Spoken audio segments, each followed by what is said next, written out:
Bonsoir mesdames et messieurs, nous sommes heureux de vous retrouver dans le cadre de votre émission Plateau Politique. L'actualité congolaise, vous le savez, reste dominée par la situation sécuritaire à l'est de notre pays, dans le cadre de la recherche de pistes de solutions pour ramener une paix durable à l'est de la RDC, mais également dans la sous-région, pourquoi pas dans la région des Grands Lacs. Un sommet des chefs d'État africains, membres de la conférence internationale des Grands Lacs, a été organisé à Kampala, en Ouganda, pour essayer de voir la faisabilité ou la matérialisation de la mise en place d'une force neutre pour essayer de sécuriser le Rwanda et la RDC. Dès le départ, cette question pose déjà problème entre le chef d'État et d'après nos dernières informations, il semblerait qu'une réunion est projetée entre les ministres de défense des différents pays africains pour essayer d'analyser cette question. Ce soir, avec nos différents invités, nous allons essayer de réfléchir pour voir la mise en place d'un groupe consultatif par le chef de l'État Joseph Kabila, ainsi que les résolutions de ces sommets pourront-elles nous aider à recouvrer la paix dans cette partie est de notre pays. La réponse sera avec nos différents invités. Pour ce faire, nous en avons trois sur ce plateau. Professeur chancelier Zita Binzita. Bonsoir chancelier. Bonsoir. Vous êtes président national des PPPC, Parti du peuple pour le progrès du Congo ou des Congolais? Du Congo d'abord. Le pays d'abord. Hein? Le pays d'abord. Tout à fait. Et cette formation politique milite pour le bien-être de la population. Vous êtes de la majorité ou de l'opposition? Nous ne sommes ni de la majorité ni de l'opposition, nous sommes du centre. Vous êtes ni chaud ni froid finalement, nous sommes très chauds pour les pays que nous cherchons à remettre sur les rails. Mais nous ne pensons pas que la majorité a ce que nous cherchons et non plus l'opposition, non. Et vous, les centristes, vous détenez quand même une solution, mais pensez-vous qu'avec tout ce qui s'est fait maintenant pour la situation de l'Est, y a-t-il moyen quand même d'apporter votre contribution pour aider les dirigeants à trouver des solutions ou des mesures nécessaires pour mettre un terme à ces conflits? Tout à fait. Et je pense que nous devons être au courant que le problème de l'Est ou dans l'Est n'a pas commencé hier. C'est depuis 1996 par exemple que nous en parlons et nous avons mis un groupe qui regarde les questions les plus sérieuses dans l'Est depuis 1993. Et entre autres, il y a une idée peut-être banale, stupide, mais quand même sérieuse. C'est que les gens qui pensent avoir l'expérimentation d'une terre Tutsi dans l'Est peut-être de la République. Et là, nous avons dénoncé depuis 1995. Oui, là, ça date, c'est depuis 1996, mais présentement, par rapport aux indicateurs que nous avons en présence, vous avez quand même des pistes de solutions à proposer. Nous pensons que nous en avons, oui. Merci. Nous allons revenir à vous, professeur chancelier. Bonsoir, maître Joseph Patilendo. Bonsoir. Joseph Patilendo, vous êtes de l'opposition scientifique. Nous avons vu des acteurs politiques être reçus par les chefs de l'État pour faire partie de ce groupe de consultation concernant la situation de l'Est. Curieusement, l'opposition scientifique est absente. Qu'est-ce qui ne va pas? Vous n'êtes pas reconnu par les institutions du pays? Ben, la Bible dit une ville construite au sommet d'une montagne ne saurait être cachée.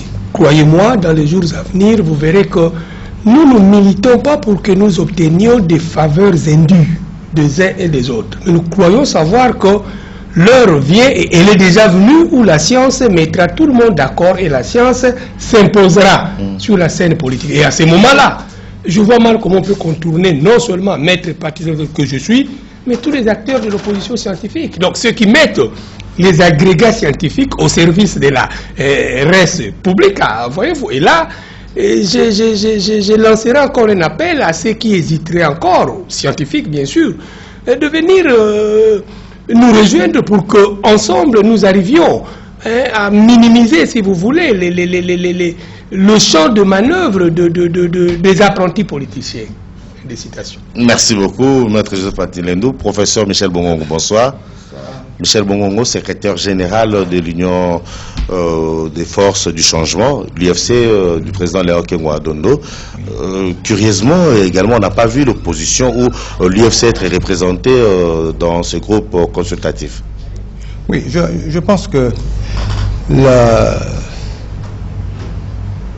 la proposition ou cette initiative prise par le gouvernement, ce n'est pas une mauvaise initiative. Elle permet que les gens commencent à se parler, comme nous l'avons toujours suggéré au sein de notre formation politique et au sein de l'opposition. Mais il faut que tout cela prenne une forme. L'opposition, c'est quoi? L'opposition politique dans notre pays est constituée de l'opposition parlementaire et de l'opposition extra-parlementaire. Tous les partis de l'opposition parlementaire sont connus du pouvoir exécutif dans notre pays et il n'est pas normal quand on invite à ce genre de dialogue, d'entretien, qu'on choisisse des personnes qui puissent vous plaire. Il faut inviter l'opposition, qu'elle soit parlementaire ou extra-parlementaire, de façon à ce que ce qui va être dit soit suffisamment représentatif de la volonté de la population. Et ça, nous regrettons beaucoup. Nous avons l'impression que les choses, comme d'habitude, ont été faites avec beaucoup de légèreté et on n'a pas pris en compte la dimension politique de la situation qui nécessite que les acteurs politiques de l'opposition comme de la majorité puissent se mettre ensemble et discuter, voir quelles sont les solutions qu'il faut apporter à cette situation. Merci beaucoup, professeur Bongongo. Mabobet, tu peux chambouter. On a pourquoi le tour de la minine. Les quadrupes uto bandeko na biso na ngambo este ba ko zala kimiate biso to ko ba bena mosala wana ya ko mituna pe ya ko tuna bato bazali nzinga nzenga ya mesa nini penza e ko sala te bituma wana ko ko sila te pamba te zoeka bene ekolo moko Kongo to ko kimela wapi ekolo etondi kita makamezali mwa mingi awa na ekolo Kongo ya ontolobi to ko tika te pe to ko lembete. Merci beaucoup, Robert Mento, Denis Diboko, bonsoir. Bonsoir. Très heureux de présenter cette émission avec vous. Peut-être un commentaire par rapport à notre sujet ce soir. Bon, c'est un sujet très vaste qui nécessite les explications, l'apport de chacun, de Congolais, et surtout dans toutes ses facettes, quand on voit les pays occidentaux lever leur voix pour dire non, en tout cas à cette guerre, au soutien du Rwanda. Quand on voit également la MONUSCO se battre, quand on voit l'Église se mettre à côté de la population, c'est un problème. Quand on voit même les chefs d'État des pays africains, des pays de la communauté des Grands Lacs, en tout cas c'est mettre ensemble pour voir comment enrayer en tout cas cette guerre, c'est déjà quelque chose d'important, quelque chose de bon, sur lequel nous allons parler en tout cas ce soir. Merci beaucoup, Denis Diboko. Nous avons besoin de contributions de tout le monde, raison pour laquelle la télévision catholique, votre télévision qui prend la promotion humaine, ne cesse de multiplier des programmes spécialisés, des programmes appropriés pour vous comprendre, pour vous permettre de comprendre l'évolution de cette situation capitale nécessaire qui concerne tout le monde et vous aider à apporter vos contributions à travers les 3 numéros affichés au bas de vos petits écrans. Donc envoyez des SMS, donnez vos différents points de vue, nous allons essayer de voir comment en parler avec nos différents invités. Maître Joseph Patilendou, déjà au cours de ces sommets, dès le départ, il y a divergence entre la RDC et le Rwanda, soutenu par son allié l'Ouganda, pour la mise en place d'une force neutre. Il y a la RDC qui trouve que c'est vraiment important de mettre en contribution la MONUSCO, tandis que l'agresseur veut qu'on puisse vraiment mettre en place une nouvelle force en RDC. Pensez-vous vraiment que par rapport à toutes ces divergences, c'est facile pour que la RDC puisse se faire entendre sa voix? J'étais très heureux, croyez-moi. Je l'avais dit que la science, on ne triche pas avec la science, autant on ne peut pas tricher contre sa conscience. Mais j'étais très heureux d'avoir suivi le président de la République dans sa récente interview. Mais souvenez-vous, ma position par rapport à ce qui se passe à l'Est, je n'ai pas hésité un seul instant à qualifier cela de coucoulé. Et c'est quoi? C'est vous qui m'avez donné le mot en français. Mais je l'ai trouvé sur les lèvres du chef de l'État, il a parlé de ping-pong. Et aussi, j'étais aussi heureux, toujours dans ce cheminement de la science, de la raison, que le ministre Mende ait aussi reconnu qu'il s'agissait d'un ping-pong. Et ce qui se passe à Kigali, ce qui vient de se passer tout à l'heure à Kampala, mais pour moi ne procéderait que de ces schémas de ping-pong, coucoulé et lombé, quoi. Où on se cache, après on se réveille, je ne sais pas trop. Mais je pense que la problématique de ce qui se passe à l'Est ne viendrait pas forcément de l'extérieur, qu'il s'agisse des Nations Unies ou de la CIGL. Pourquoi je l'ai dit? J'avais dit que la situation à l'est du pays impose en interne des remises en cause certaines. Voyez-vous, ça il ne faut pas faire la magie. Et ça, je ne pense pas que nous pourrions être contredits dans cette manière de voir les choses. Pourquoi je l'ai dit? Il ne faut pas que les Congolais c'est leur trou. Et si nous observons autour de nous, mais il y a la Syrie qui brûle. Elle brûle plus que la RDC. L'ONU est là. Et l'OLP, je sais pas que tout est là. Mais le peuple syrien est en train de souffrir. Donc voilà le chemin de la croix du peuple syrien. Au vu et au su de toute l'humanité. J'en ai encore suivi ce matin, les bombardements. Voyez-vous, donc, le problème du Congo, du Congolais, il faut que le Congo et les Congolais se regardent en face. Ça, je suis vraiment, c'est ça mon cheminement. Je n'entends rien de cette histoire de Kampala, d'Angola. Je n'entends rien et je n'attendrai rien. Donc pour vous, ça ne va pas aboutir? Non, mais si déjà les Nations Unies par la MONUSCO n'arrivent pas à donner le maximum de ce qu'on attendait d'elle, croyez-vous vraiment que la solution viendrait de Ouganda, de Rwanda, de Burundi et de la Tanzanie? Je ne pense pas. Déjà, ne perdons pas de vue que... Mais quels sont les partis mis en cause dans cette situation? Mais c'est le Rwanda, c'est le Burundi, c'est l'Ouganda. Et aujourd'hui, on demande à ces mêmes Rwanda, à ces mêmes Ouganda, à ces mêmes Burundi, aux agresseurs, de dire oui, envoyez nos troupes encore chez nous. C'est là où moi j'avais dit, si nous étions conséquents, bon, je note que les gens se veulent se consoler en disant les avancées diplomatiques. Au Congo, nous sommes champions de satisfaits personnels qui ne reposent sur rien. Avancée diplomatique, bon, tant mieux, on a reconnu. Mais mon cher frère, j'étais encore aux affaires étrangères sous Musée, à l'époque de la résolution 1, 2, 3, 4. Je sais comment ça a pu jaser certains politiques à l'époque. Mais les 1, 2, 3, plus 1, 2, 3, 4, la résolution avait fait quoi? N'avait rien apporté. Si ce n'était que reconnaître pour une fois que le Congo a été agressé. Nous avons dépassé ces stades de reconnaissance officielle. Je vois même vous, la presse, vous dites agression du Rwanda, jour J, plus 300, plus 400. Mais je suis conséquent. Mais cette agression du Rwanda daterait vraiment de 100 jours, ou de 200 jours. Mais Maître Pati, vous pouvez qualifier cela de ping-pong, peut-être quand les dossiers étaient gérés par les institutions, par le gouvernement. Mais aujourd'hui, vous ne trouvez pas qu'en mettant en place un groupe de consultation nationale, le chef de l'État ou les institutions cherchent à être beaucoup plus transparent et permettre à tous les Congolais d'apporter sa pierre de contribution pour justement éradiquer la guerre qui sévit dans la partie est de notre pays? Abraham Lincoln avait dit, opposition scientifique, les jeunes, je leur avais dit, quand nous parlons, il faut noter.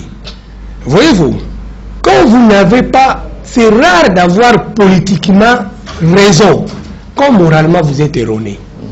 Groupe consultatif. Mais vous avez suivi le professeur Bongongo. Comment on a constitué ce groupe consultatif?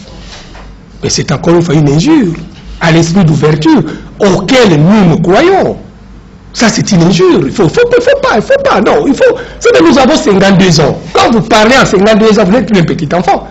Je regrette qu'au Congo, il y a des jeunes de 54 qui n'attendent que des campagnes électorales pour demander un verre de bière, ainsi de suite. Mais à 52 ans, on est mûrs. Donc on ne peut plus tenir des discours tralala. Je suis désolé. Donc moralement, on est déjà à côté de la plaque avec ces groupes consultatifs. Comment on est arrivé à choisir ces opposants, et bon, évidemment, opposants, que j'ai vus? Comment on est arrivé à les choisir? Qui les a choisis? Quel est le critérium? Mais nous sommes dans la nouvelle citoyenneté. Il ne faudrait pas que, je suis désolé encore une fois, que le Congo est vraiment envoûté. Donc on fait des avancées, on recule encore. Mais nous avons fait des slogans dans ces pays. Moi, je suis de ceux qui estiment que le 5 chantiers ne pouvait pas être un slogan. Je suis de ceux qui estiment âme pince sans rire et la main dans l'âme, comme qui dirait que nouvelle citoyenneté, bon, je ne connais pas trop bien l'ancienne citoyenneté, mais j'y crois, Ce n'est pas non plus du tralala.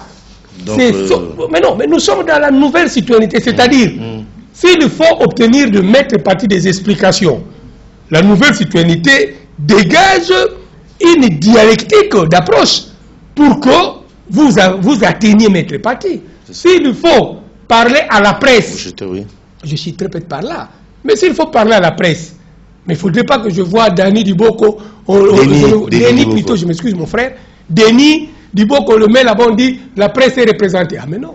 Merci beaucoup. Ah non. Quittons cette étape, je vais terminer par là. Mon cher, nous ne venons pas ici parce que nous n'avons rien à faire. Nous venons ici, nous faisons vos violences, de venir parler. Et moi, en tant qu'opposition scientifique, je parle aux jeunes là, pas à la classe d'aujourd'hui, aux jeunes. Pour qu'eux au moins puissent bannir la tricherie sous toutes ses formes, afin que le Congo change réellement de visage. Merci beaucoup, maître Joseph Patilendo. Professeur chancelier Zitadine Zita, déjà en 1996, vous avez tiré la sonnette d'alarme. Aujourd'hui, quelle lecture faites-vous de l'évolution des événements dans la partie est de la RDC? Nous tournons en rond. C'est le problème. Les Congolais n'ont pas le sens de l'histoire. Premièrement, je me demande que veut dire une force neutre. J'ai essayé d'étudier ça en physique. Je n'ai pas encore compris ça veut dire quoi. Une force neutre. Celui qui n'est ni pour ni contre. Bon, comment serait une force à ce moment-là si nous sommes agressés? Ce n'est pas du français. Alors, je me suis demandé encore, nous sommes là en train de parler que nous voulons avoir les Africains se réunir à Kampala, c'est bien, mais quel est le pays africain qui a condamné le Rwanda? Nous sommes agressés, le monde entier les connaît, sauf les Africains, et nous allons chez les Africains. Je ne vois pas encore la sagesse là-dessus. Nous devons nous faire violence, de reconnaître que le Congo, notre pays, est instrumentalisé. Nous faisons des millionnaires et des billionnaires qui hier étaient en sandales et le peuple s'appauvrit de plus en plus. Et nouvelle citoyenneté, c'est une bonne chose, mais c'est quoi la citoyenneté? Qui contrôle qui? C'est le peuple qui contrôle le gouvernement, mais le contraire. Et nous voulons être ensemble, c'est bien, nous choisissons l'opposition qui se retrouve, oui, mais vous avez oublié celui qui a eu 33% dans votre propre calcul. Donc, écoutez, nous devons nous rendre responsables. Je veux d'abord délimiter les débats, que le Congo, nous ne sommes pas contre les Rwandais, nous ne sommes pas contre les Rwandais, nous ne sommes pas contre les Tutsis, nous ne sommes pas contre les Hutus, mais nous sommes contre ces opportunistes qui utilisent, instrumentalisent les ethnies pour profiter de l'occasion et continuer à piller le Congo. Vous vous souvenez qu'en 1996, quand nous parlions, nous avons dit que le Congo va être humilié parce que Mobutu a commis l'erreur fatale d'instrumentaliser les Hutus. Et bien maintenant, on se demande finalement qui arme qui. Est-ce que c'est seulement les Tutsis qui sont armés, mais est-ce qu'il n'y a pas d'autres qui arment d'autres gens à d'autres moments? Donc, quand on dit ping-pong, je connais bien le ping-pong, je le joue très bien.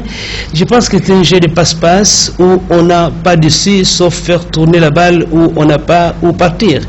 Le Congo veut la fin de cette aventure de très mauvais goût. Laquelle? C'est que nous ne voulons pas nous dire la vérité. C'est quoi la vérité? C'est qu'il y a certains de nos frères qui ont trahi. Je voudrais voir d'abord ce qui est fait. Je suis content d'apprendre qu'on a fait des percées diplomatiques, d'accord. Mais là aussi, attention, le triomphalisme. Est-ce que c'est seulement le gouvernement qui a travaillé? Non, je pense que nous-mêmes nous sommes engagés. Nous avons annoncé à la télévision que nous allons nous mêler. Et je pense qu'il y a une diplomatie qui s'est faite au niveau du lobbying, au niveau de Washington, au niveau de Bruxelles, au niveau de Paris. Et les résultats arrivent. Mais le problème, c'est celui-ci. Comment allons-nous confronter les problèmes du Congo si on ne dit pas la vérité? Les Congolais sont instrumentalisés par un groupe de Congolais qui trahissent. Ils ont trahi depuis quand? Mais depuis la guerre.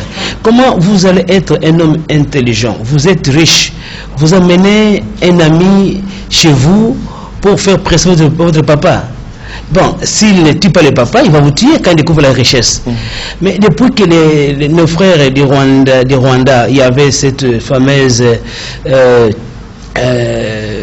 alliance, mais nous sommes jusque-là en difficulté.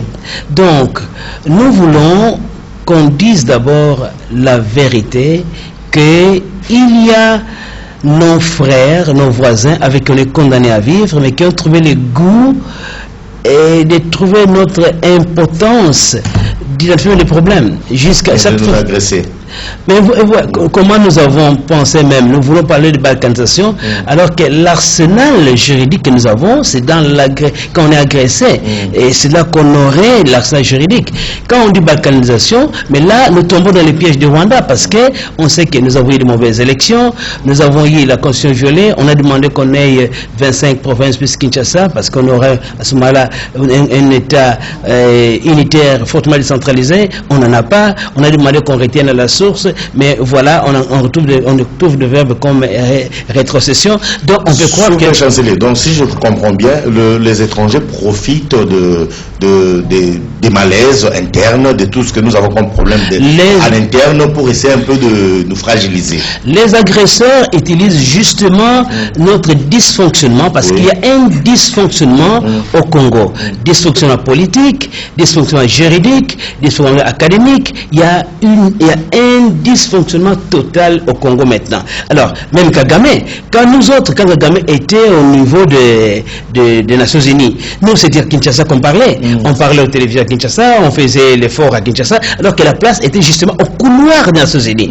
pour que nous puissions répondre et dire voilà, Rwanda dit ceci, nous répliquons ceci, pour montrer que nous sommes agressés. Mais à Kinshasa, on parlait. Finalement, on ne comprend pas quel est le genre, parce que la diplomatie, c'est être là. On n'était pas là, finalement, les Rwandais n'étaient pas condamnés, bien que les Rwandais étaient déjà condamnés dénoncés par la communauté internationale, mais au niveau des Nations Unies, ils n'étaient pas condamnés. Oui, mais par rapport à ces dysfonctionnements, que faut-il faire? Parce que vous êtes là pour ça. Que faut-il faire pour essayer un peu de ramener la paix Je pense que là, c'est une bonne question, de voir ce qui n'est pas encore fait. Je suis surpris de savoir que notre gouvernement n'a pas encore appelé la justice internationale.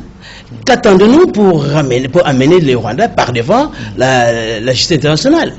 Et qu'est-ce que nous attendons pour appeler la CPI? On l'a fait avec l'Ouganda. L'Ouganda a été condamné, mais jusque-là, l'Ouganda n'a jamais... Mais c'est là le dysfonctionnement. Si l'Ouganda est condamné et qu'il n'a pas encore payé l'argent qu'il nous doit, et comment on va à l'Ouganda encore qui tranche les problèmes que nous avons maintenant? C'est ça que je dis le dysfonctionnement. Si l'Ouganda est condamné, maintenant l'Ouganda doit faire des preuves de bonne foi, de commencer par payer ce qu'on nous doit, les 9 milliards. Alors, mais c'est ça le dysfonctionnement que je parle. C'est pourquoi quand on va de manière cavalière sélectionner qui sont opposants, qui ne sont pas, on risque de commencer à donner des cartes qui sont citoyens, qui ne le sont pas. Je pense que c'est là où je suis désolé. Nous devons nous dire la vérité. Les Congolais malades, très malades, et qui les rend malades, ce sont nos propres fils. On a tué plus de Congolais, pas de Congolais, que toutes les guerres de l'esclavagisme et de colonisation. Je suis désolé. Merci beaucoup, chancelier Zita Dinzita. Vous avez certainement des contributions à apporter. Évitez vraiment de nous appeler. Des SMS, c'est très important. Là, on essaie encore de creuser pour comprendre et à entendre déjà les premiers invités. Donc, il y a un problème de dysfonctionnement au niveau interne. Donc, on doit commencer par régler nos différends en interne avant d'essayer un peu de voir comment prendre une position commune face à l'agresseur.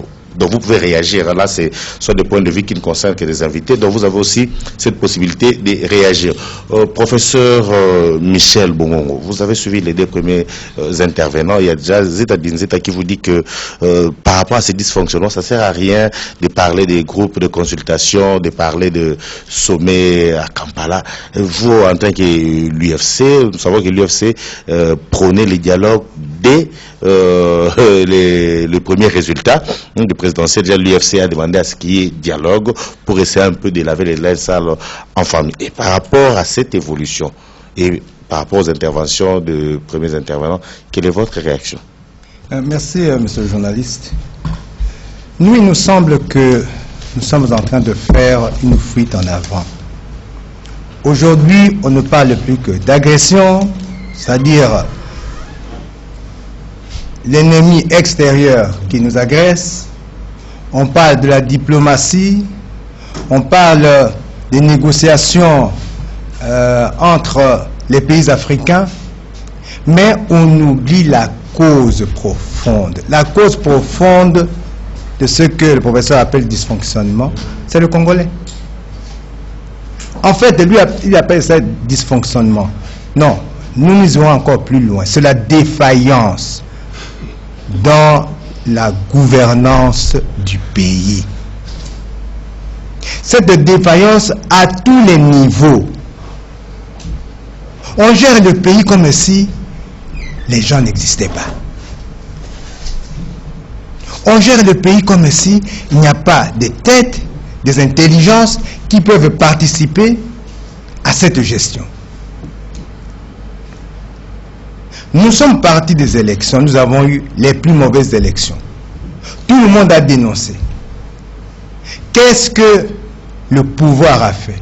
Qu'est-ce que la classe politique a fait pour corriger tant soit peu cette situation? Rien. On a oublié. Mais l'histoire nous rattrape. Parce que cette défaillance dans la gouvernance amène quoi? Amène le désespoir de la population. La population ne croit plus en nous, la classe politique.